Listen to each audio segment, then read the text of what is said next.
안녕하세요. 저는 한국환경연구원에서 근무하는 정다운입니다. 오늘 진로탐구 강좌에서 여러분께 한국환경연구원 즉 국가의 공공기관에서의 연구에 대해서 이렇게 나눌 수 있게 되어서 정말 기쁘게 생각합니다. 저는 여러분에게 한국환경연구원에 대해서 간단히 소개를 해드리고 그리고 제가 걸어온 길에 대해서 말씀드리겠습니다. 그리고 여러분들이 환경연구원 같은 공공기관에서의 정책 연구를 하고 싶으시다면은 어떠한 마인드를 가지고 계셔야 하는지에 대해서 말씀드리고자 하고 제가 생각하는 환경분 분야의 전망에 대해서 간단하게 소개해드리고자 합니다. 한국환경연구원은 사실은 이제 지난 8월에 한국환경정책평가연구원에서 환경연구원으로 명칭 변경이 있었습니다. 저희는 국무총리실 산하의 정부 출연 연구기관으로서 공공기관이며 경제인문사회연구회에 속해 있습니다. 여러분들이 아마 들어보셨듯이 뭐 KDI라든지 아니면 한국교육개발원 그리고 행정연구원 등등 각 분야별 연구원이 존재하고 있고요. 한국환경연구원도 국책연구기관 중에서 환경 분야에 대한 정책 연구를 하고 있는 기관입니다. 아까 말씀드렸듯이 저희가 한국환경정책평가연구원에서 한국환경연구원으로 명칭이 변경되어 있는데요. 저희가 이제 정책평가연구원은 환경 정책을 연구하며 또한 환경평가 관련된 업무를 보는 그러한 연구원이라고 생각합니다. 환경연구원은 이제 환경 문제의 예방과 해결에 기여하고자 만들어진 집단이고 환경과 관련된 정책 그리고 기술의 연구 개발 그리고 그것이 이전의 환경 정책 부분이었고 환경 영향 평가의 전문성 그리고 공정성 제고 이것이 이전의 환경 평가 부분이었습니다. 그래서 저희는 이제 환경 정책 관련된 여러 가지 연구를 진행하고 환경관리 계획을 수립하고 관련된 기술 개발에도 관여하고 있습니다. 뿐만이 아니라 환경영향평가서의 전문적인 검토를 진행을 하고 검토를 위한 여러 가지 기법을 개발한다든지 관련된 연구를 진행하고 있습니다. 이와 더불어 환경 정보를 제공하고 환경 정책을 교육함으로써 이제 환경 전문 인력의 육성에 또 저희가 기여를 하고 있고 그리고 이제 예를 들어서 뭐 R&D 과제라든지 그런 특정 연구 과제 추진을 위한 기획이라든지 평가 그리고 조정에도 관여하고 있습니다. 다음으로 KEI의 주요 업무에 대해서 간단하게 설명을 드리겠습니다. 저희는 이제 국가 법적 환경 종합계획 수립에 관여하고 있는데 이것이 저희의 업무 중에서 가장 큰 역할 중에 하나입니다. 그래서 환경 관련 가장 기본이 되는 계획인 국가 환경 종합 계획도 저희가 지속적으로 진행을 하고 수립을 하고 있었고요. 재작년에 만들어진 제4차 국가 환경 종합 계획 같은 경우는 처음으로 환경부와 국토부가 약 패럴렐하게 종합 계획을 만들어서 환경 종합 계획에 국토 종합 계획이 같이 서로 이제 연계될 수 있도록 국토종합계획에 환경이 들어가고 환경종합계획에서 국토개발 관련된 그런 요소들이 고려되는 그러한 종합계획을 만들었습니다. 뿐만이 아니라 SDG, 즉 지속가능 발전의 기본계획도 저희가 만들었고요. 그리고 최근에는 작년에 대한민국 최초로 일원화된, 즉 관리와 그리고 개발이 동시에 이루어지는 국가물관리 기본계획이 저희 환경연구원에서 처음으로 만들어졌습니다. 이외에도 지하수 관리, 토화장 보전 기본계획 등등이 만들어져 있고요.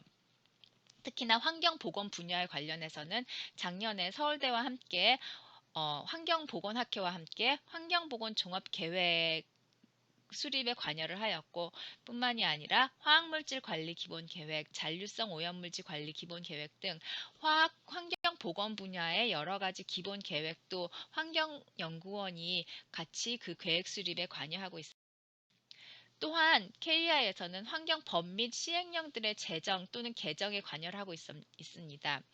환경정책 비공격 같은 경우는 최근에 수익자 부담의 원칙을 입법화하는 과정에서 저희 연구원이 실질적으로 그 초안을 작성을 하였고 예를 들어서 그 수도법 관련해서 이제 여러 가지 수도 관련 이슈가 태어지고 나서 수도법 개정에 저희가 또 역시 관련된 기초 연구를 하였습니다. 그리고 올해 최근에 8월 달에 통과된 탄소 중립 녹색 성장 기본법 관련해서도 저희가 2019년부터 지속적으로 TF와 그리고 워크샵 그리고 관련 이제 의견 수렴 과정을 거쳐서 초안 및 관련된 그 철학, 정의 등의 저희가 관련된 내용을 제시해 주어서 그 근간이 되는 뼈대 구성에 깊게 관여하였습니다. 그리고 이제 환경보건 같은 경우는 이제 환경보건법 시행령이라든지 소음진도 관리법, 그리고 여기 보시는 화학제품안전법 제정에 저희가 진행한 연구가 모두 관련된 내용에 포함이 되었고요. 이외에도 뭐 폐기물 관련된다든지 대기화형 생물 다양성 법 등 환경부에서 다루고 있는 크고 작은 법들이 저희 KEI가 협력하여서 진행되고 있습니다. 그래서 저희는 이제 관련 법을 만들고 이에 따른 국가 정책을 그 종합 기본 계획을 만드는 과정에 두루두루 참여합니다.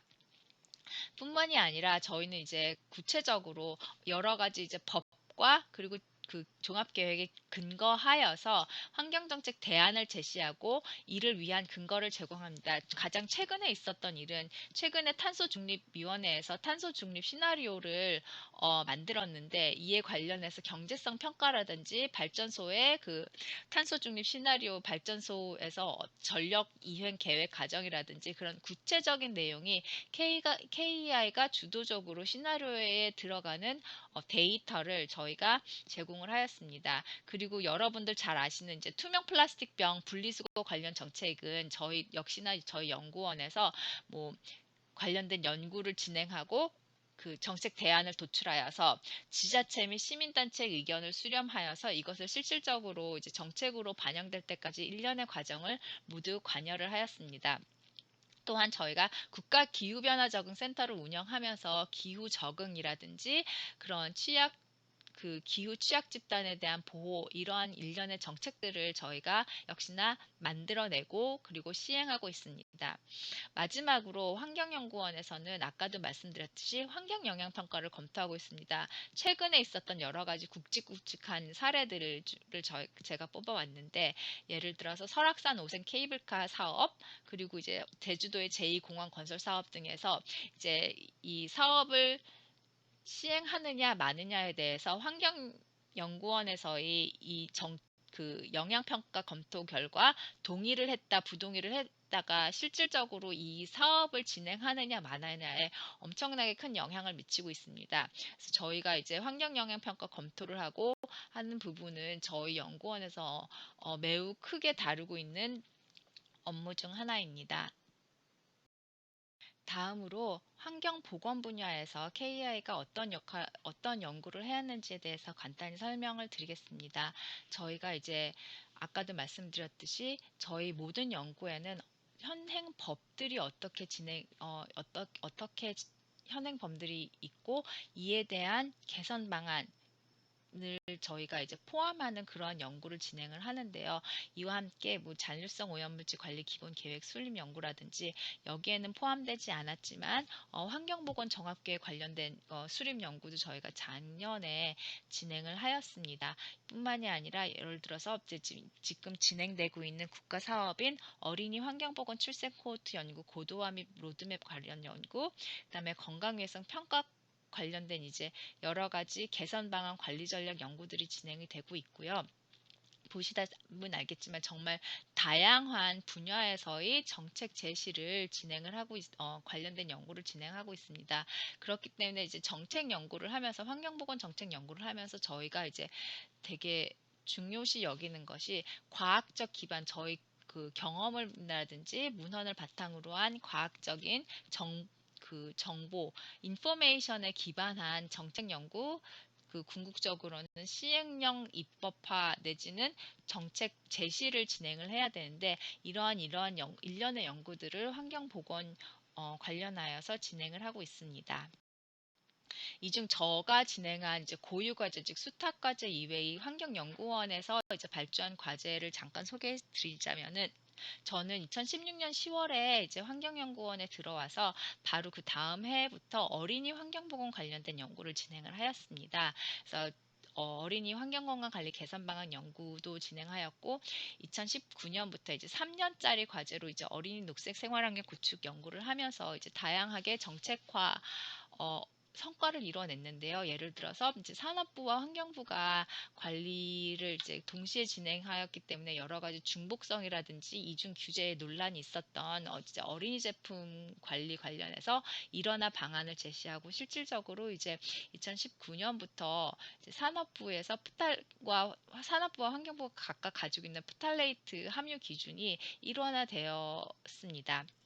그리고 이제 녹색 생활환경 구축 연구에서는 이제 어린이 활동 공간, 그러니까 어린이 집을 중심으로 어린이 활동 공간, 어린이 제품, 그리고 녹색 제품 구매 관련된 위해 저감, 그런 연구를 1년을 진행을 하고 있는데, 이제 여기에선 이제 어린이 활동 공간의 프탈레이트 기준이 새로 신설되어 있는데, 이 부분도 저희가 이제 관련 연구를 진행하고, 이제 환경부 이제 저희 카운터파트랑 지속적으로 이제 그 소통을 하였습니다. 그리고 지금은 이제 환경부뿐만이 아니라 보건복지부 산하인 어린이집 원장님들이라든지 어린이집 교사분들의 그 연구 아니라 그 교사님들의 교육 관련된 여러 가지 그 지침서라든지 가이드라인을 마련을 해가지고 그 어린이집 교사 교육 그리고 가정 교육과 관련된 그 정책을 만들어내고 있습니다.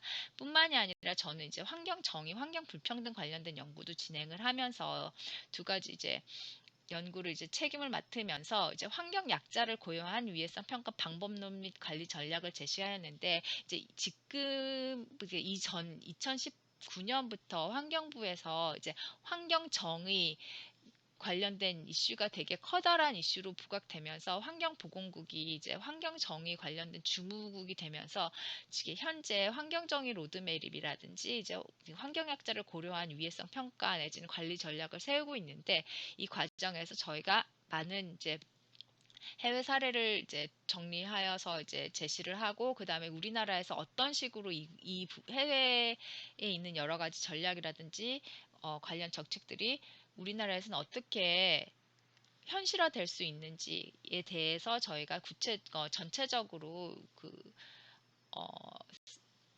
전체적으로 이제 정리를 하고 대안 제시하는 그런 일련의 연구를 진행을 하였습니다.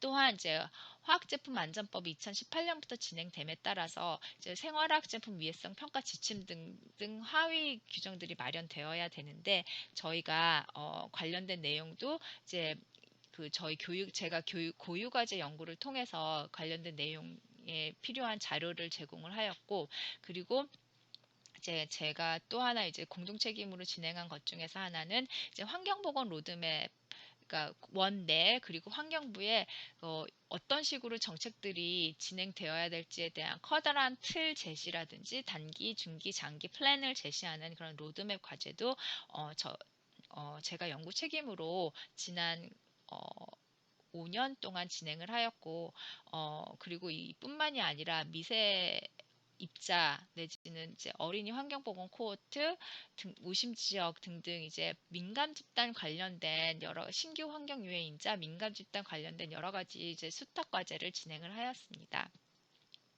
제가 이제 전 전형적인 이과 출신생으로서 환경 보건 관련된 이제 학문을 진행을 하다가 연구를 하다가 갑자기 이렇게 정책 연구로서 틀게 되었는데, 이러한 일련의 과정에 대해서 제가 어떠한 길을 겪어왔는지에 대해서 여러분들께 간단히 소개시켜드리고, 저는 제가 생각하기에 제가 환경정책 쪽으로 이제 무난히 트랜지션을 이룰 수 있었던 것 중에서 하나가 저가 이제 다양한 경험을 했다라는 것입니다.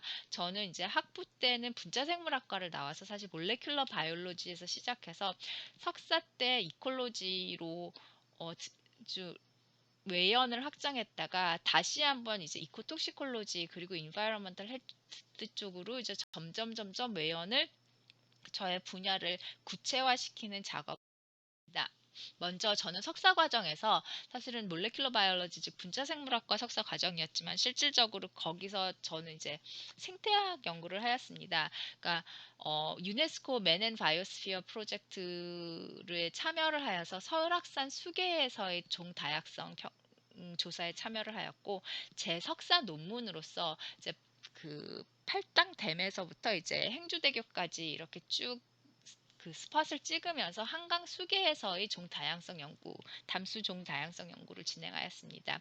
그리고 환경부 과제로서 이제 전국 갯벌 생태 지도를 만드는 과정 그러한 프로젝트에 참여하여서 이제 동해, 남해, 서해 전국을 돌아다니면서 갯벌에 있는 갑각류, 임해폐류의 종 다양성 조사에 참여하였습니다. 이런 과정을 거치면서 저는 이제 생태와 자연 환경에 대한 기초 지식을 획득했습니다.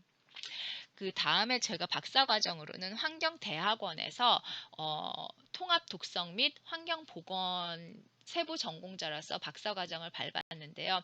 여기서 저는 이제 환경 정책 관련된 이제 첫 발을 띄었다고 생각을 하는 게 제가 있었던 프로그램이 SRP 프로그램이라고 슈퍼펀드 리서치 프로그램으로서 이제 매우 오염된 슈퍼펀드 지역에서 사이트를 중심으로 이 사이트에서 건강, 그 지역 주민의 건강, 그리고 이 사이트에 있는 오염원의 독성 기전, 오염원을 이제 없애는 기술이라든지 복원 방법, 그리고 이에 관련된 이제 사회적 연구, 이런 것들을 모두 총망라할 수 있는 융합 연구를 하는 것이 이제 슈퍼펀드 리서치 프로그램이었는데, 저는 이제 박사학위를 시작하면서 슈퍼펀드 리서치 프로그램에서 생태 독성 연구를 진행을 하였습니다. 그래서 보시다시피 오염된 환경에서 서식하는 어류에 대한 생태 독성학적 연구로 세계에서 가장 높은 오염도를 자랑하는 세계에서 가장 높은 PAH 오염도를 자랑하는 지역에서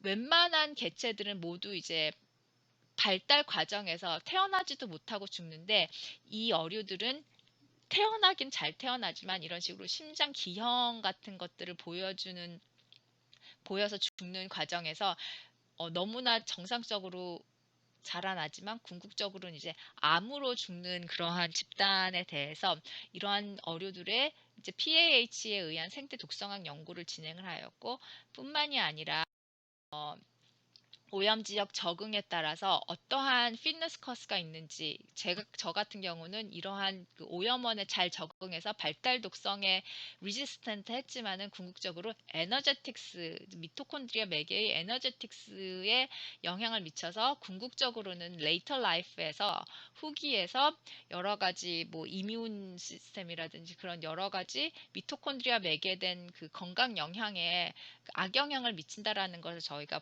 확인을 하였는데요. 이 과정에서 저는 이제 Early Life Exposure to Later Life Consequence라는 그러한 어떻게 보면 환경 보건 분야의 어떤 큰 명제적인 중에 하나에 대해서 제가 공부를 하게 되었고 이것이 어떻게 이러한 저의 연구 과정이 어떻게 실생활에서 그러니까 국가의 환경 정책에서 어떠한 그 기여를 할 수 있는지에 대해서 좀 고민할 수 있는 그러한 경험을 하였고 이와 동시에 지금 보건대학원 환경보건 관련된 연구를 하시는 모든 분들이 하고 계시지만 이제 화학연출에 의한 경각 영향 그런 기전 연구를 국제적으로 진행할 수 있었습니다. 박사 과정을 마치고 저는 포닥을 이제 의과대학에서 포닥을 진행을 하였는데요.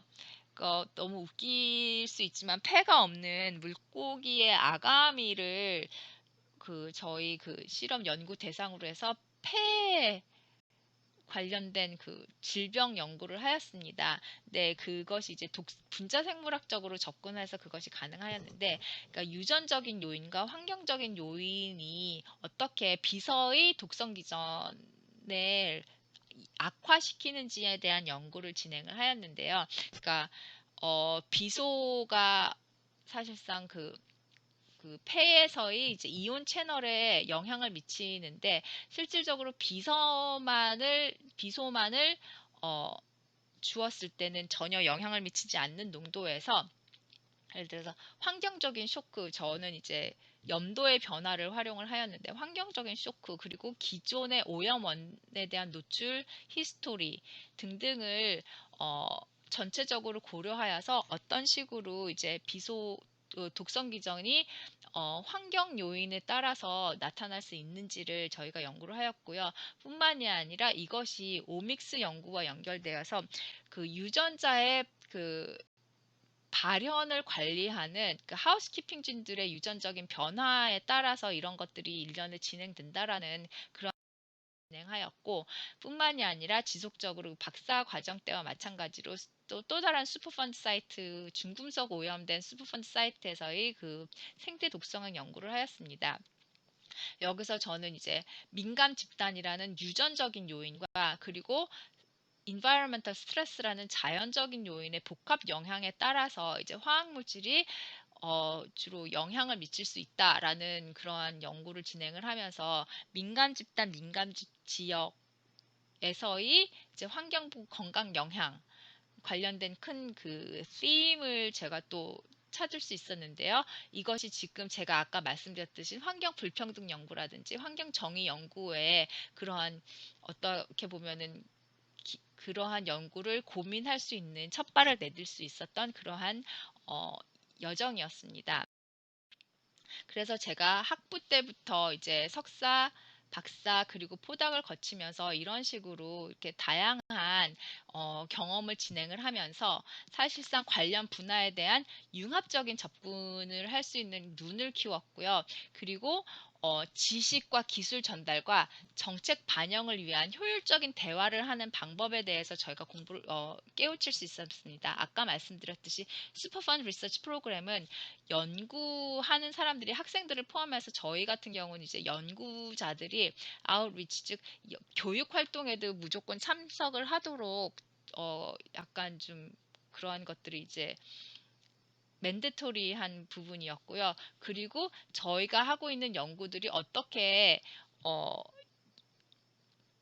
실생활에 영향을 미친듯이 즉 연구가 어떻게 정책으로 영향을 미치는지에 대한 트랜슬레이셔널 워크가 대단히 이제 강조되는 그런 프로그램이었기 때문에 이러한 프로그램을 거치면서 지속적으로 너무나 관련성이 없어 보이는 독성 기전 연구와 정책 연구 그리고 뭐 예를 들어서 보건 연구와 정책 연구들을 계속 정책 이런 것들을 지속적으로 고민하는 그러한 역할을 하였습니다. 그러니까 예를 들어서 비소 관련된 것도 비소 만으로는 아무런 영향이 없지만은 민간 집단에선 특히나 기본적 유전적으로 이제 폐질환을 가지고 있는 집단에서는 같은 양의 비소가 엄청나게 큰 독성을 가질 수 있기 때문에 이러한 민간 집단을 고려한 그 비소의 그 기준치를 강화해야 된다. 이러한 식으로 저희가 이제 저희 교수님들이라든지 이런 분들이 미국 그 의회에서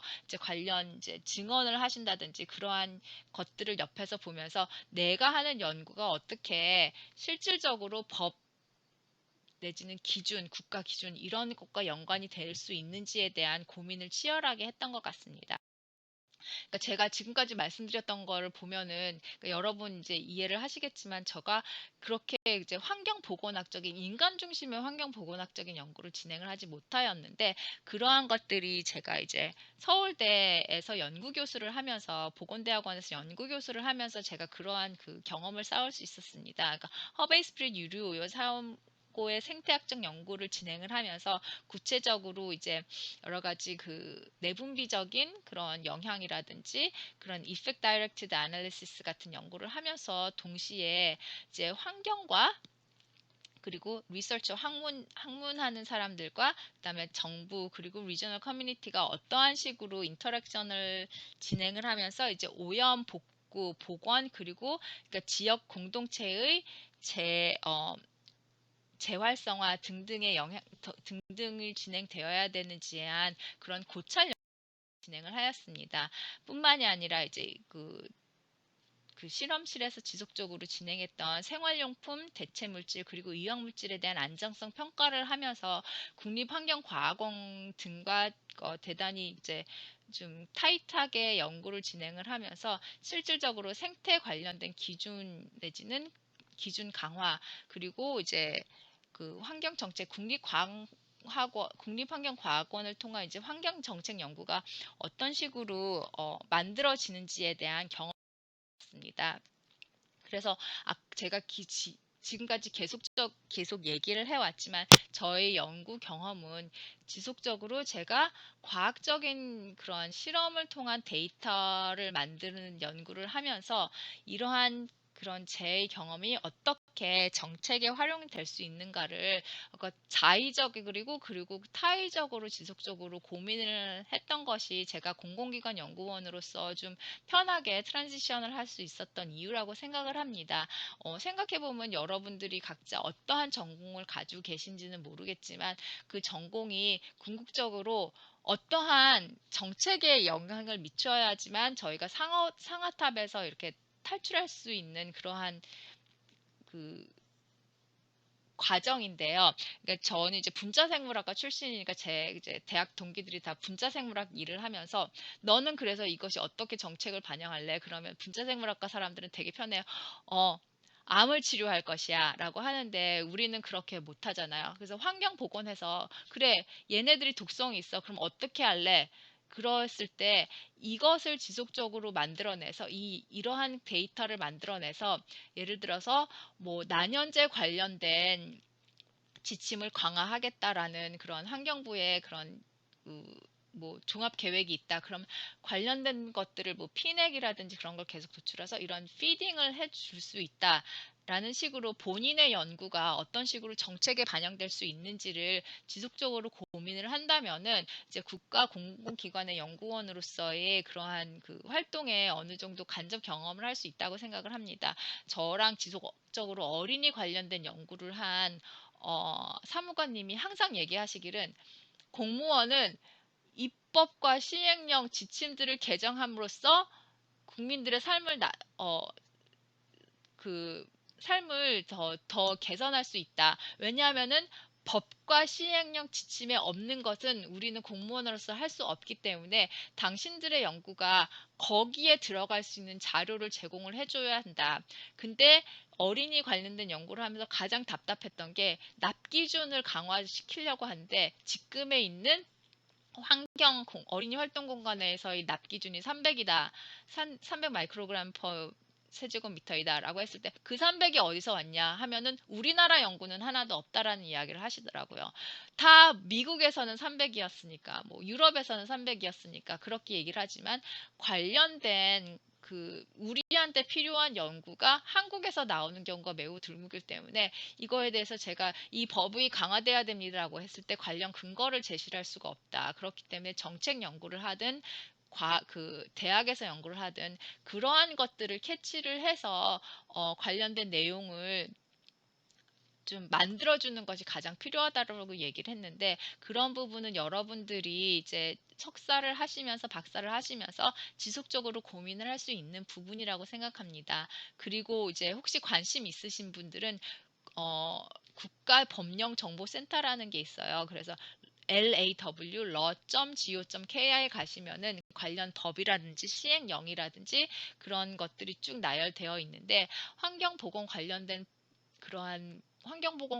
법, 시행령, 그리고 그들이 어떤 식으로 제정되고 개정되어 있는지를 한번 훑어보시면은, 환경보건 관련된 주요 의제들이 무엇이었고, 어떤 것들이 가장 특정 시기에 중요했으며, 예를 들어서 가습기 살균제 사건이 터지고 나서 생활화학제품법이 이제 제정된다든지 이러한 일련의 역사들을 보시면서 내가 어떤 부분에 컨트리뷰션을 할 수 있을까라는 것들을 제가 생각하기엔 여러분들이 충분히 고민할 수 있지 않나라는 생각합니다.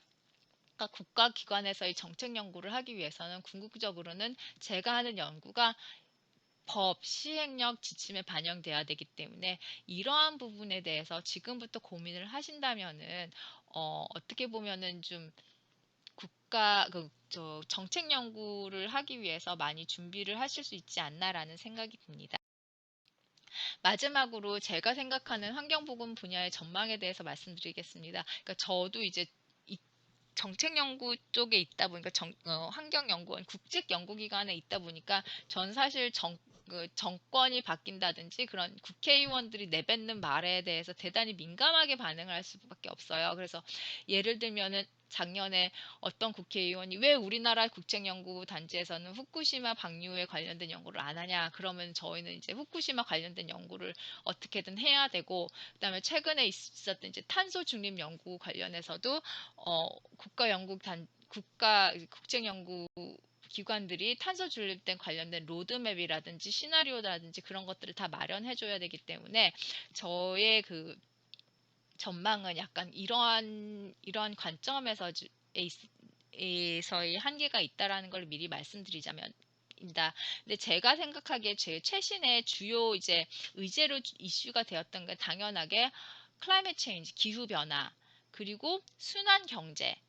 이건 이제 예를 들어서 지속 가능 경제라든지 탄소 중립과도 연기가 되는 거고, 화학 물질, 그리고 특히나 이제 소비 제품으로 노출로 인한 화학 물질이 가장 핫한 의제이고, 뿐만이 아니라 이제 예를 들어서 에어 폴루션 같은 경우는 지속적으로 이제 수요가 많은 분야라고 생각을 합니다. 근데 이제 환경 보건적인 관점에서는 이것들이 어떻게 환경성 질환과 연관이 되어야 있는지를 그런 연구가 진행이 되어야 합니다. 즉, 그러니까 저희가 가장 갑갑하게 느끼는 게 수용체 중심의 이제 정책이 필요한데, 수용체 중심의 정책을 하려면은 수용체가 어떤 건강 영향을 받는지를 이제 인과관계가 규명이 되어야 하는데, 너무나 잘 아시다시피 환경보건 분야에서 그런 것들이 이제 확실하게 인간성은 당연히 그렇고 상관성도 이제 규명하기가 매우 어렵기 때문에 저희가 이제 관련된 그 빅데이터라든지 통계 분석, 그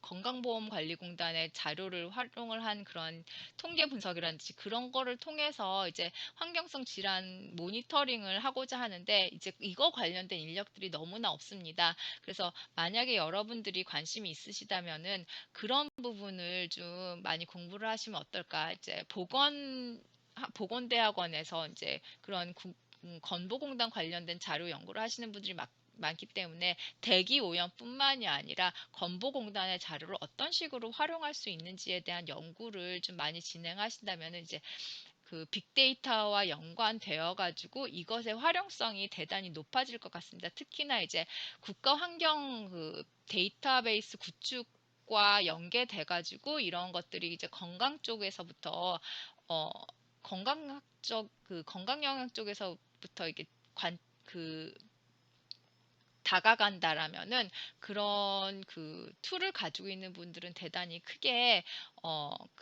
역할을 하실 수 있을 것 같습니다. 그리고 뿐만이 아니라 통합 누적 위해성 평가에 대해서도 저희가 좀 많이 고민을 하고 필요한 분야라고 생각을 하는 게, 이제 환경부가 이제 통합 누적 위해성 평가를 좀 도입을 하려고 하고 있는데, 그거에 대한 과학적인 근거라든지 그런 방법론이 대단히 어렵고 아직 세팅이 되어 있지 않고 해외에서 모델링 기반으로 진행을 하고 있어요. 그렇기 때문에 이제 그 바이오 모니터링 데이터와 노출 데이터를 가지고 어떻게 통합 누적 위해성 평가를 할 수 있는지 그러한 관련된 연구를 진행을 하신다면은 그러한 부분들이 좀 많이 앞으로 전망이 좋은 분야가 아닌가라는 생각을 하고, 특히나 그 제품 노출로 인한 통합 누적 위해성 평가라는 부분이 좀 저의 생각하는 기에는 좀 중요한 분야가 아닐까라는 생각이 들고요. 마지막으로 이제 탄소 중립 관련된 뭐 여러 가지 일련의 일들이 진행이 되고 있는데, 보건 분야가 거기에 재빠르게 대응을 하지 못하고 있어요. 탄소 중립은 궁극적으로는 기후 변화에 따른 대응, 변화 적응 관련 정책인데, 저희가 기후 위기에 관련된 그런 감염성 질병이라든지 뭐 대기 오염이라든지 그런 일련의 기후 위기로 인한 환경성 질환에 관련된 연구를 하시는 분들이 정책 연구를 하시는 분들이 되게 환경 에서 출발하는 게 아니라 의대 내지는 보건복지부에서 출발하는 분들이 되게 많기 때문에 이런 부분을 환경보건의 관점에서 좀 바라보는 것들이 필요하지 않나. 그래서 이런 분야가 좀 나중에 좀 수요가 많을 분야라고 생각을 합니다. 30분 강의인데 좀 5분이나 어, 5분이나 늦었는데 제가 좀 약간 두서없이 이야기하는 부분은 있지만은 어, 제 이야기가 여러분들한테 어떻게 보면 인스피레이션이 되던지 아니면은 환경 정책과 관련된 관심을 좀 제고하는 그러한 강의가 되었었기를 바라면서 이만 마치겠습니다. 관련 질문이라든지 그런 거는 이제 본 강의 때 여러분께서 하신 질문에 대해서 성심성의껏 답변을 드리겠습니다. 감사합니다.